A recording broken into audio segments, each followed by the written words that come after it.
Everybody.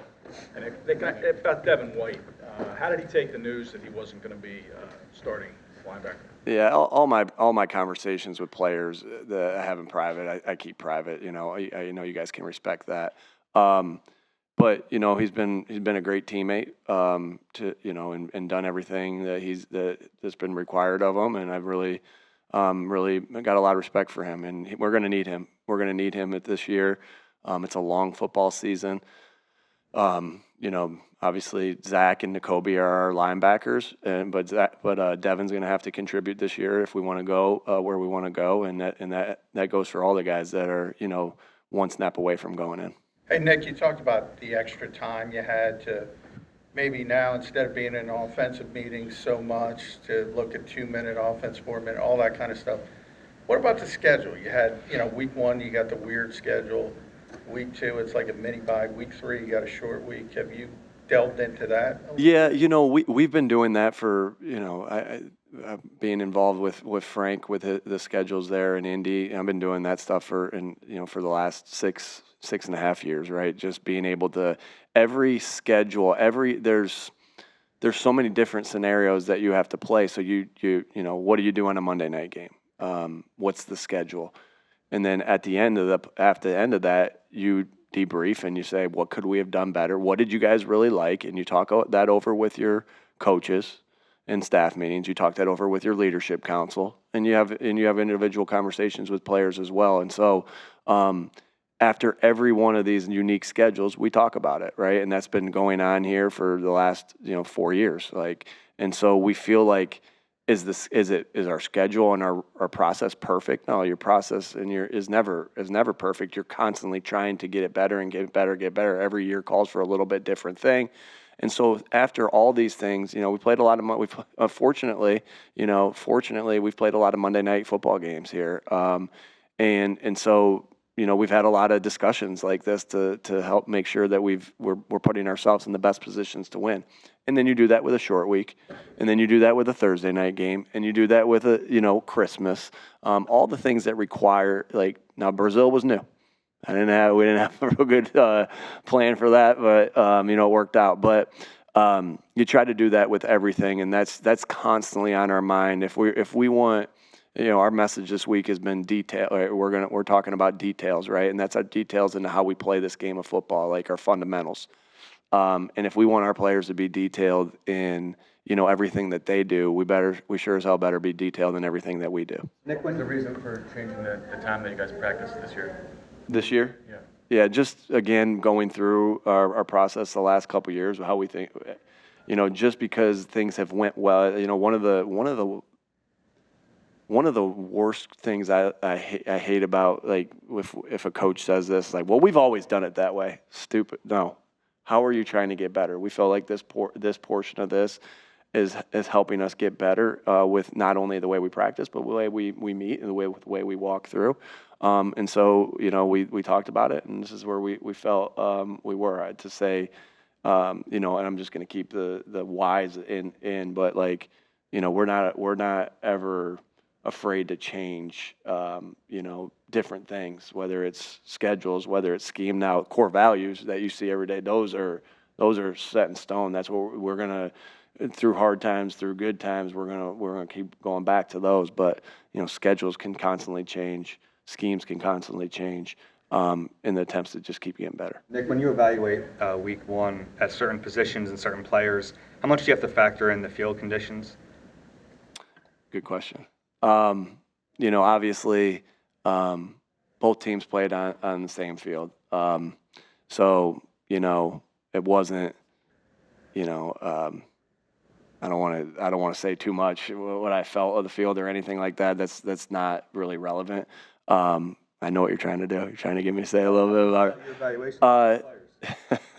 Well, sometimes there's games, I'll say it this way, and it's not this extreme, but I remember when we first got to Indy had played a game at Buffalo, and there was 4 feet of snow on there. It was insane. In 2017, I think, whatever the score was, but we were watching that game. We're like, well, maybe we should watch another game to evaluate the players. Maybe take this one out.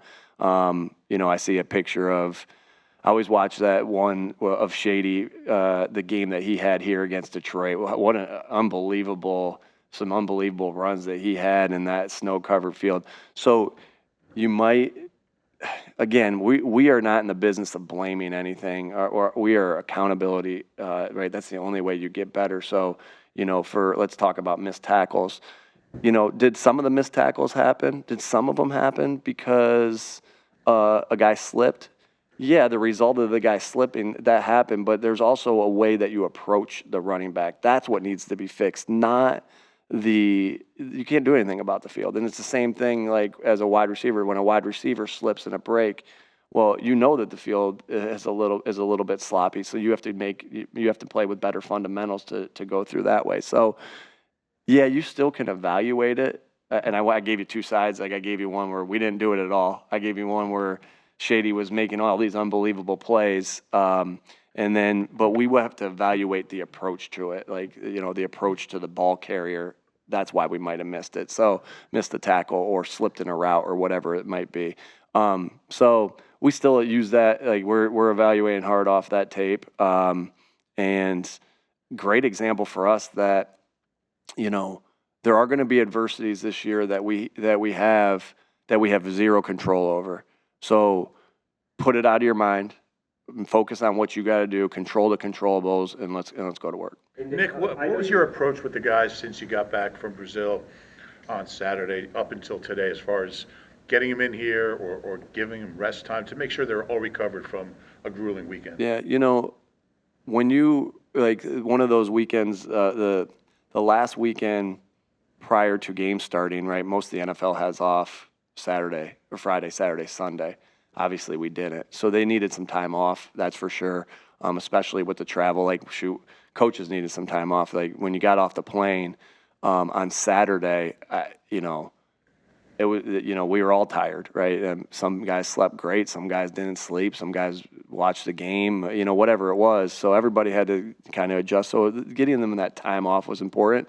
And then getting them back when they came back to work, getting them, lifting and hanging out together and some meetings, that was important. And now today, but I think sometimes you don't want to go too far ahead either on a team. You want to stay in the coaches can. You want the players to be fresh, and that's just our philosophy. And so, now we're starting here today as a normal. You can come in, Trot. All right, now you can start here today. We end up starting here today as a normal Wednesday, even though it's a Thursday. My mind thinks in all those, today's Wednesday. The rest of the world, that's how football coaches and football players think. Today's Wednesday. No, it's Thursday. You can argue to the death with a football coach. He'll tell you today's Wednesday, no matter what. Nick, there's been conversation about Kirk Cousins coming off the Achilles injury, maybe not having full mobility yet. What's the tape showing you, and what are you expecting? That, Kirk has been an unbelievable football player in this league for a long time. A lot of respect for him. He's a great football player. And so we're going to have to be ready. Again, not something you can control that, if he was feeling good one day and not feeling good the other day, we have to be ready for, the player that we know he is. And because he's a heck of a player, and we got to be ready for him because he can make teams look bad because of his talent. Nick, I know you take things week by week, day by day, but Monday. But I want to take you to another place besides where you're thinking. Well, looking at the totality of the schedule, Monday is only one of two games you guys have at the link through October. You're really not there much until the latter half of the season. I'm just curious, what do you make of that? Obviously, we love playing in front of our fans. That's something you can't control. So I don't try to think too much of it. I do think that when you look at the positives, you think about the positives like, oh my gosh, we get to play a home Monday night game in Philadelphia as our first true home game. That's pretty awesome, right? Monday Night Football. Monday night was the night when I was 13 or younger, was the one night I was able to stay up past my bedtime. It was like, hey, Dad would be like, hey, okay, you can watch the first half. Get a little bit older, I can watch into the third quarter. Get a little bit older, I can watch into the fourth quarter.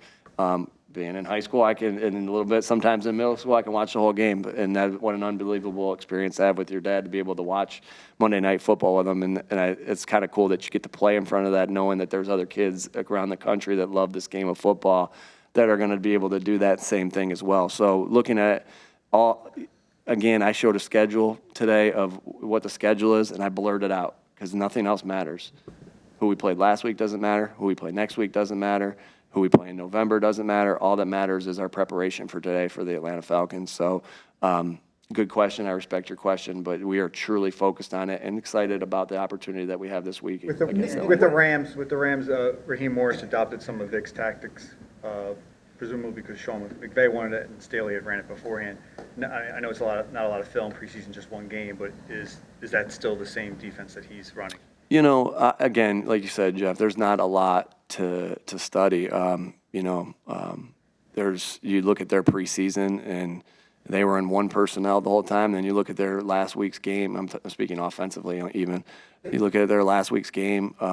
Then they were in a completely different personnel. You guys can do the numbers on that. So, again, we know there's a lot of unknowns. It's almost still like your first game of the year where there's gonna be a lot of unknowns because the way they play the Steelers isn't necessarily gonna be the way they play the Eagles. But yeah, you see similarities of some of the Rams stuff that they were doing, and from last year, and then. I just know that a lot of respect for Coach Morris, a really good coach.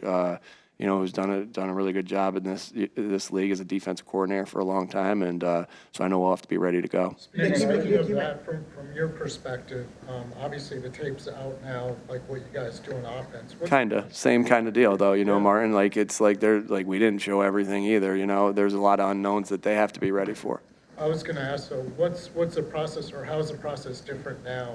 With you and Kellen kind of working on how to make those adjustments and what to show for next week and going forward. Yeah, everything's discussed. Everything's discussed within the offensive group of how we're going about attacking a defense, how we're going about marrying things together.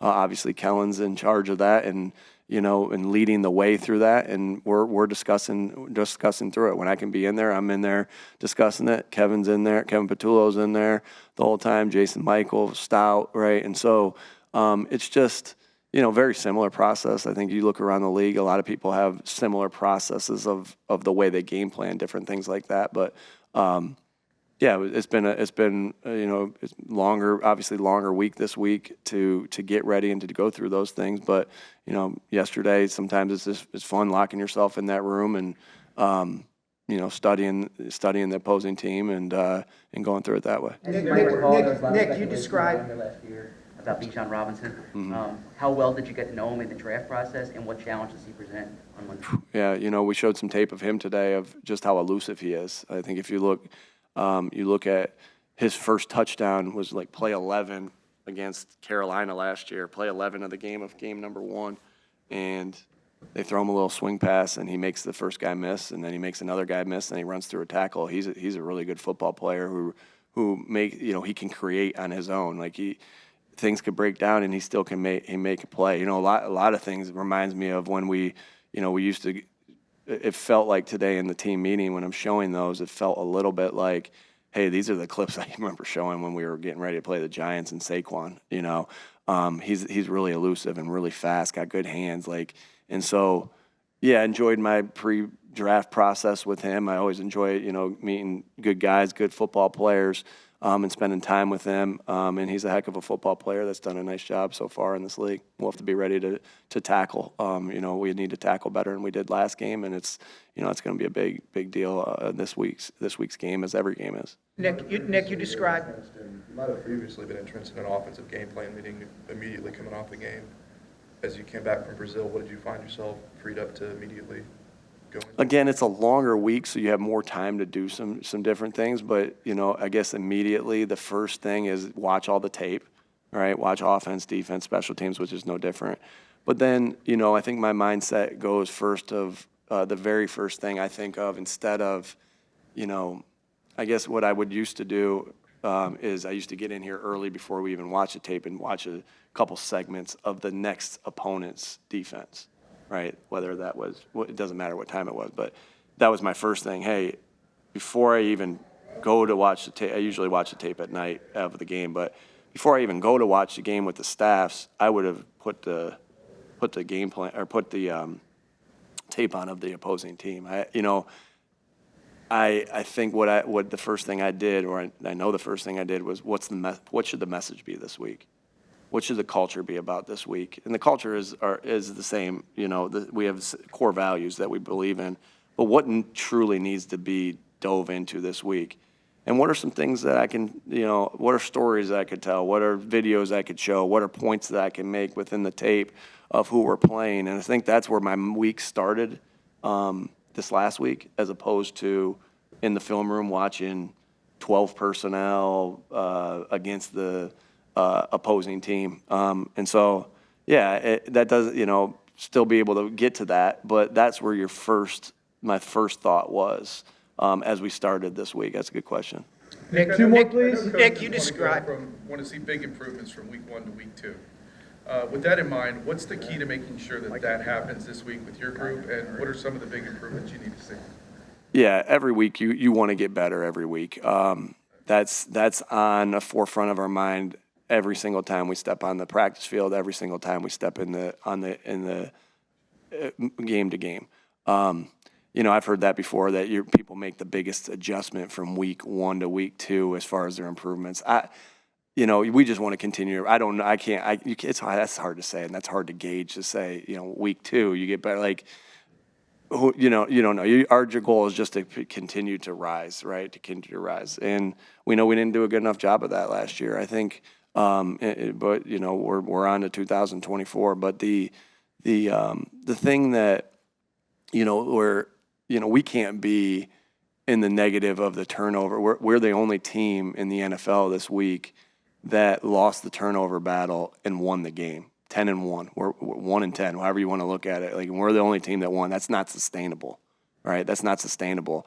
So protecting the football, taking the football away, the details, right? The details. We missed too many tackles. You guys heard me say that. We talked about it with the team. We reinforced it today. We'll be doing drills out there when you guys are out there to get ready to tackle better. And so really the biggest emphasis is the details. You want to be the best in the world at something. It's about doing the basics better. It doesn't have to be real fancy. Who tackles better? Who gets off blocks better? Who blocks better? Who takes care of the football better? Who catches the ball better with their fundamentals? That's football, and that's football. When I was growing up at Southwestern High School, that's football wherever, in college. At Washington and Jefferson College, where my brother's a coach, and that's football in the NFL. Nick, you described Cousins as being a great quarterback.